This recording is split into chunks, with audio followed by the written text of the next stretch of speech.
दंडोत प्रणाम.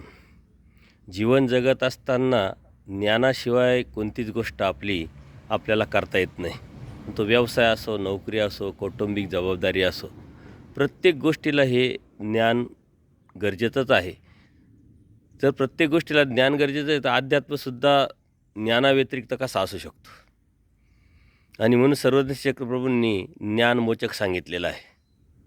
परंतु वास्तविक अनादि अविद्युक्त असलेला जीव हा मुळातच अज्ञान आहे. पण आपण कधीच स्वतःला अज्ञान समजत नाही. ज्ञान तर असायला पाहिजे. ज्ञान मिळवण्याचा आपण प्रयत्न पण करतो. पण ज्ञानाची सुरुवात कुठून होते? ज्ञान मिळणार कसं?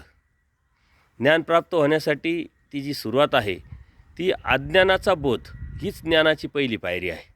मी अज्ञानी आहोत याचा बोध त्याला ज्या जीवाला होईल तो ज्ञानाच्या बाजूनी प्रवास करायला सुरुवात होईल. आणि ही वास्तविकता आहे की आपण स्वतःला कधीच अज्ञानी समजत नाही. म्हणून बोध हा शब्द आपण म्हटला की फक्त ज्ञानाचा बोध असा आपण विचार करतो. परंतु अज्ञानाचाही बोध होणं गरजेचं आहे. म्हणून अज्ञानाचा बोध होणं म्हणजे ज्ञानाच्या बाजूनी पावलं टाकणं.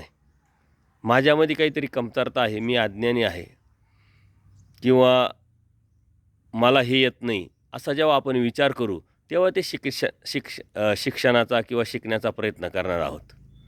म्हणून ज्ञानाची जर सुरुवात करायची असेल तर मी अज्ञानी आहे, मी अज्ञान आहे याचा बोध ज्याला झाला तो ज्ञानाच्या बाजूनी पावलं टाकू शकतो. आणि ज्याला ज्ञानाच्या बाजूनी अशा पद्धतीनं पावलं टाकता येतील तोच परमेश्वरापर्यंत जाऊ शकेल.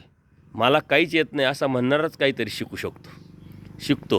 पण मला सर्वच येतं, मी ज्ञानी आहे, मला हे समजतं असा जर म्हणणारा कधी जीवनामध्ये शिक्षण घेऊ शकत नाही किंवा शिकू शकत नाही. म्हणून अज्ञानाचा बोध होणं हे अत्यंत गरजेचं आहे. त्याशिवाय परमेश्वर प्राप्तीपर्यंत आपण जाऊ शकत नाही. दंडोत प्रणाम. दंडोत प्रणाम.